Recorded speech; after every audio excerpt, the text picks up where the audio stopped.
여러분, 안녕하세요. 돈의 흐름을 읽어 부의 지혜를 나누는 여러분의 금융 멘토, 슈카 형입니다. 인생에서 진정한 부와 성공의 지혜를 얻고 싶으신가요? 그렇다면 여러분의 첫 번째 투자는 바로 지금 이 채널에 구독과 알림 설정 버튼을 누르는 겁니다. 여러분의 이 작은 클릭 한 번이 부의 여정을 시작하는 위대한 첫걸음이 될 거라고 제가 약속드리죠. 자, 그럼 시작해볼까요? 오늘 이야기의 주인공은 미국을 통째로 마비시켰지만 아마 여러분 대부분은 그의 이름을 들어본 적 없을 겁니다. 때는 1891년. 14살 소년이 모든 것을 뒤로 한 채 집을 나섰습니다. 주머니에는 단돈 $5. 옥수수 농장에서 태어난 가난한 농부의 아들, 제시 리버모어. 겉보기엔 그저 평범하고 뭐 하나 특별할 것 없어 보이는 소년이었죠. 하지만 당시 아무도 몰랐습니다. 이 소년이 숫자에 얼마나 미쳐있는 천재였는지를요. 그리고 그가 가출한 지 38년 후 미국 역사상 최악의 비극이 닥칩니다. 수백만 명이 일자리를 잃고 셀 수 없이 많은 사람들이 집과 평생 모은 돈을 날려버린 그 사건. 바로 대공황입니다. 하지만 모두가 지옥을 경험할 때 제시의 운명은 정반대였습니다. 다른 사람들의 눈에는 재앙으로 보였던 그 위기 속에서 제시는 일생일대의 기회를 발견했거든요. 1891년의 미국은 1800년대 후반의 경제적 격변에서 이제 막 회복하던 시기였습니다. 대부분의 미국인들은 여전히 농장에서 살았고 손으로 일했으며 태어난 마을에서 생을 마감했죠. 요즘 말로 하면 완벽한 흙수저의 삶이 정해진 운명처럼 여겨지던 시대였습니다. 하지만 제시는 달랐습니다. 그는 평생 밭이나 갈면서 고된 육체노동을 하고 싶지 않았어요. 물론 아버지의 생각은 달랐습니다. 아들도 자신처럼 훌륭한 농부가 되길 바랐죠. 하지만 제시는 그런 삶이 죽기보다 싫었습니다. 그는 탈출을 원했어요.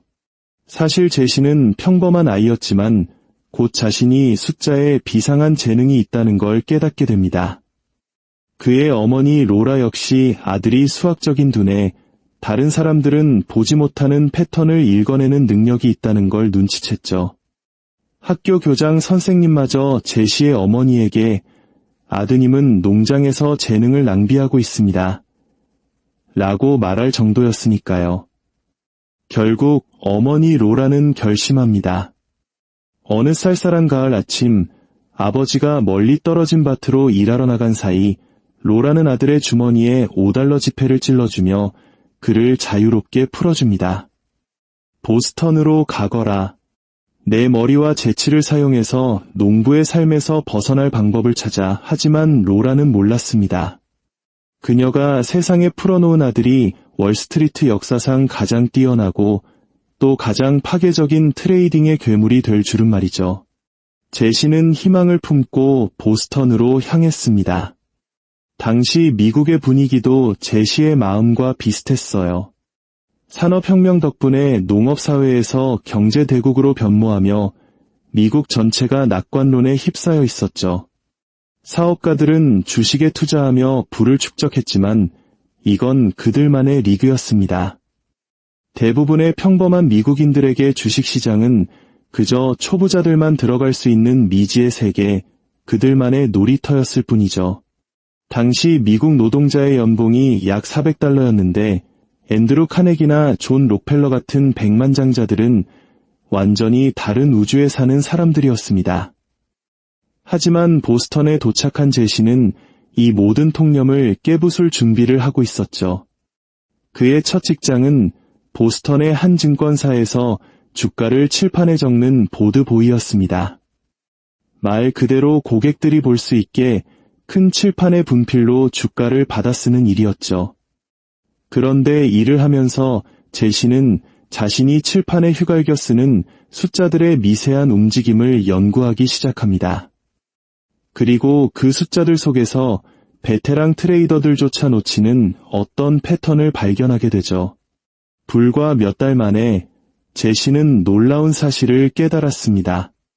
과거 주가 데이터를 연구하면 앞으로 주가가 어느 방향으로 움직일지 예측할 수 있다는 것을요.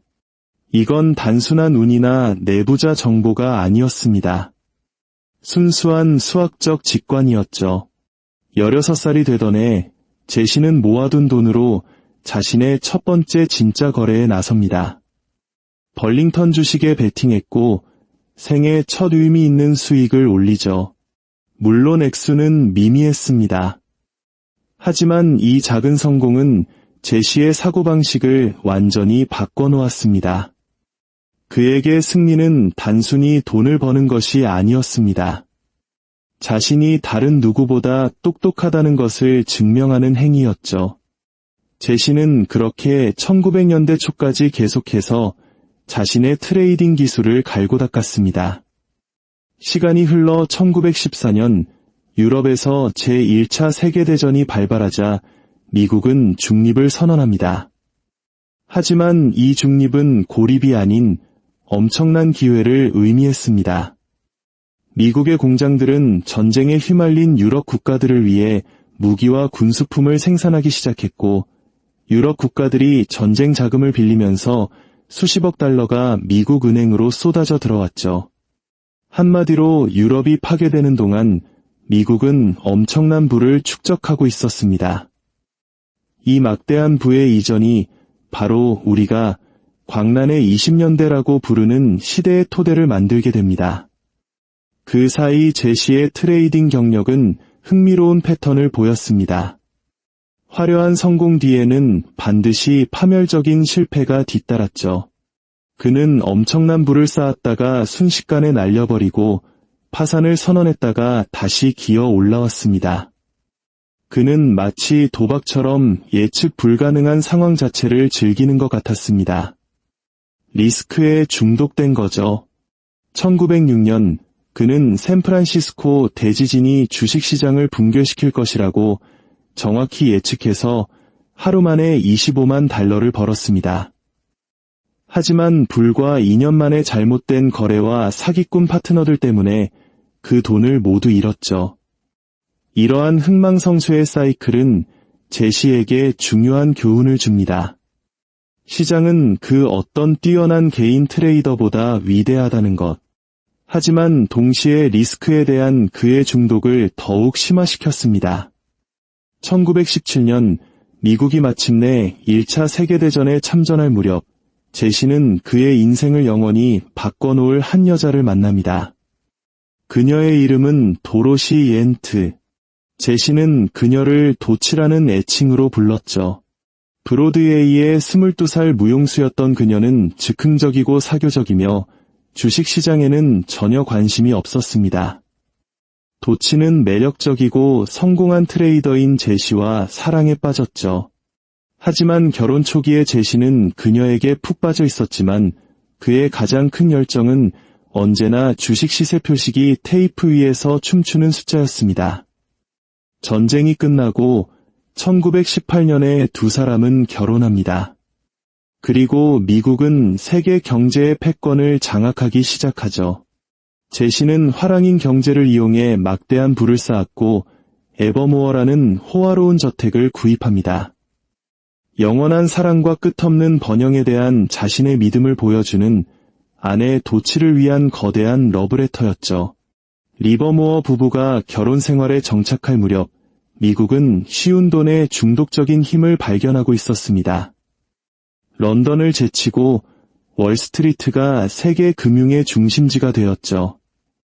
전쟁 자금 마련을 위해 정부가 판매했던 자유채권을 통해 수백만 명의 평범한 미국인들이 난생 처음으로 금융상품에 돈을 넣어보는 경험을 하게 됩니다.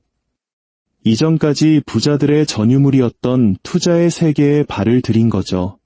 전쟁이 끝나자 이들은 이제 주식으로 운을 시험해 볼 준비가 되어 있었습니다.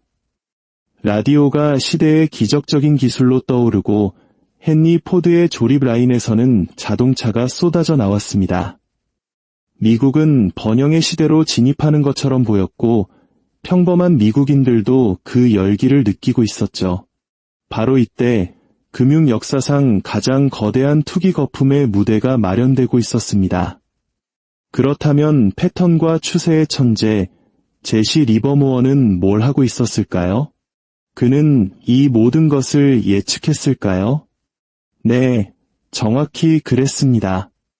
그는 뭔가 끔찍한 일이 곧 일어날 것이라는 불길한 예감을 느끼기 시작했습니다. 하지만 그는 두려워하거나 공황에 빠지지 않았습니다. 오히려 잠재적인 붕괴를 이용해 한몫 단단히 챙길 준비를 하고 있었죠. 1920년대 중반, 제시는 과거의 실패로부터 교훈을 얻어 전례 없는 조직을 만듭니다. 바로 전 세계에 걸친 개인정보 네트워크였죠. 60명의 연구원, 분석가, 통계학자를 고용해 농작물 보고서부터 세계 각국의 정치 상황까지 주가에 영향을 미칠 모든 정보를 실시간으로 보고받았습니다. 그는 시장이나 다른 누구보다 먼저 트렌드의 변화를 감지했죠. 런던, 파리, 베를린의 정보원들과 매일 통화했고 그의 전화 요금 청구서는 월만 $5,000, 현재 가치로 2억 원이 넘었다는 일화도 있습니다. 그는 트레이딩을 직감의 게임에서 정보 수집과 분석의 과학으로 변모시킨 겁니다. 하지만 이 모든 것에는 대가가 따랐습니다. 제시는 하루 18시간을 사무실에서 보냈고 시장의 모든 등락에 집착했습니다. 집에서는 아내 도치가 거의 혼자서 두 아들을 키웠죠. 남편이 숫자와 차트의 세계로 사라지는 것을 지켜볼 수밖에 없었습니다. 게다가 제시는 도시 곳곳의 내연녀들과 끊임없이 아내를 속였습니다. 제시가 자신만의 정보 제국을 건설하는 동안 평범한 미국인들은 주식시장과 사랑에 빠져 있었습니다. 특히 1928년에는 빌린 돈으로 주식을 사는 신용 매수, 요즘 우리말로 하면 비투가 국민적인 열풍이 되었습니다. 택시기사는 승객과 주식 정보를 교환했고 이발사는 머리를 깎으면서 투자 종목을 추천했죠. 심지어 점성술과 수정구슬로 주가 움직임을 예측하는 점쟁이가 성업할 정도였습니다. 한 제너럴 모터스 임원은 미국은 영원한 번영의 고원에 도달했다고 선언하기까지 했죠. 모두가 시장을 예찬할 때 제시는 그의 차트와 국제 보고서를 보며 전혀 다른 그림을 그리고 있었습니다. 그는 다가오는 재앙의 징후들을 보기 시작한 겁니다. 1929년 여름, 그의 정보 네트워크는 점점 더 드리버전의 신호를 보내왔습니다. 런던의 금리가 오르고 있었고, 이는 미국 시장에서 자금이 빠져나가고 있다는 신호였죠. 주가는 기업 실적과 아무런 상관없이 비이성적으로 치솟아 있었습니다. 모든 시스템이 너무나 취약해진 겁니다. 제시는 시장이 경제 현실과 완전히 동떨어진 순수한 투기 기계가 되었다는 것을 명확히 보았습니다. 그리고 그는 조용히 주가가 폭락할 것이라는 데 베팅하는 거대한 공매도 포지션을 구축하기 시작했습니다. 미국 전체와 맞서는 외롭고도 위험한 도박이었죠. 그가 주식시장의 붕괴를 예측하는 동안 그의 결혼 생활 역시 무너져 내리고 있었습니다. 도치는 남편의 수많은 외도를 알게 된 후 술에 의지하기 시작했고 저택 에버모어는 원망과 깨진 약속으로 가득 찬 감옥이 되어버렸습니다. 제시는 시장 예측에 너무 몰두한 나머지 그의 가족이 바로 옆에서 산산조각 나고 있다는 사실조차 거의 알아차리지 못했습니다. 그리고 마침내 운명의 그날이 왔습니다. 1929년 10월 29일, 검은 화요일. 제시 리버모어의 예측은 가장 극적인 방식으로 현실이 되었습니다. 하루 만에 1640만 주의 주식이 거래되며 다우 존스 지수가 붕괴하는 동안 그의 공매도 포지션은 상상을 초월하는 수익을 창출했습니다. 단 하루 만에 제시는 $6,600만 벌었고 대폭락으로 얻은 총수익은 1억 달러가 넘었습니다. 이게 얼마나 엄청난 돈이냐면요. 당시 대부분의 대기업이 1년 내내 벌어들이는 돈보다 많은 액수를 단 6일 만에 번 겁니다. 그는 명실상부 미국 최고의 부자이자 세계에서 가장 부유한 사람 중 한 명이 되었습니다. 그날 저녁 수백만 명의 미국인들이 경제적 파탄에 직면했을 때 제시는 그의 비싼 롤스로이스를 몰고 집으로 돌아왔습니다. 문을 열고 들어서자 아내 도치와 아이들은 공포에 질려 있었죠. 신문과 라디오를 통해 경제가 붕괴했다는 소식을 듣고 당연히 제시도 망했을 거라고 생각했던 겁니다. 하지만 제시는 그들에게 진실을 말했습니다. 우리가 이제 상상도 할 수 없을 만큼 엄청난 부자가 되었다고. 도치는 그 말을 이해할 수 없었습니다. 남편이 미국의 최악의 금융재앙을 통해 돈을 벌었다는 사실을 말이죠. 제시가 수익을 계산하는 동안 미국은 대공황의 깊은 수렁으로 빠져들고 있었습니다. 1932년까지 1300만 명, 노동 인구 4명 중 1명이 실업자가 되었습니다. 광란의 20년대의 낙관주의는 절망과 분노로 바뀌었죠. 평생 모은 돈을 잃은 미국인들은 비난할 대상을 찾기 시작했습니다. 그리고 많은 사람들의 머릿속에 한 남자가 떠올랐습니다. 수백만 명이 고통받는 동안 폭락으로 이익을 본단 한 사람, 바로 제시 리버모어였습니다. 그의 집에는 살해 협박 편지가 쇄도했고 자신과 가족을 보호하기 위해 무장 경호원을 고용해야 했습니다. 월스트리트 역사상 가장 큰 부를 이룬 남자는 이제 미국에서 가장 미움받는 남자가 되었습니다. 1929년의 대승리는 역설적으로 그의 개인적인 재앙의 시작이었습니다. 막대한 이익도 그의 결혼 생활을 회복시킬 순 없었죠. 1932년 두 사람은 이혼했고 도치는 이혼 절차가 끝나자마자 1시간도 안 돼서 재혼해버렸습니다. 제시는 거대한 저택 에버모어에 홀로 남겨졌습니다. 부의 상징들에 둘러싸여 있었지만 인간적인 교감은 전혀 없는 고립된 삶이었죠. 하지만 제시에게 더 파괴적이었던 것은 그의 가장 큰 재능, 즉 시장을 읽는 능력이 그를 버렸다는 사실이었습니다. 대폭락 이후 시장 조작과 투기를 막기 위해 증권거래위원회가 설립되는 등 새로운 규제들이 도입되었습니다. 제시가 평생 이해하고 지배해왔던 직관적이고 규제 없는 시장은 영원히 사라져버린 겁니다. 새로운 규칙들은 그를 혼란스럽게 했고 그는 더 이상 예전과 같은 우위를 가질 수 없었습니다. 그는 재기를 위해 여러 번 시도했지만 그가 하는 거래마다 손실을 볼 뿐이었습니다. 1934년까지 그는 거의 모든 재산을 잃었고 1억 달러는 온데간데 없이 사라졌습니다. 그는 경력상 4번째 파산에 직면했죠. 결정적인 순간은 1935년에 찾아왔습니다. 그의 장남이 캘리포니아 자택에서 술에 취한 어머니와의 다툼 중에 실수로 총에 맞는 사건이 발생합니다. 아들은 살아남았지만 이 사건은 제시의 남은 믿음마저 산산조각 냈습니다. 이후 5년 동안 그는 재산을 되찾고 가족 관계를 회복하려 애썼지만 마법은 사라진 뒤였습니다. 그는 다시 결혼했지만 집착과 방치, 외도의 패턴은 반복되었습니다. 그의 빚은 계속 늘어만 갔습니다.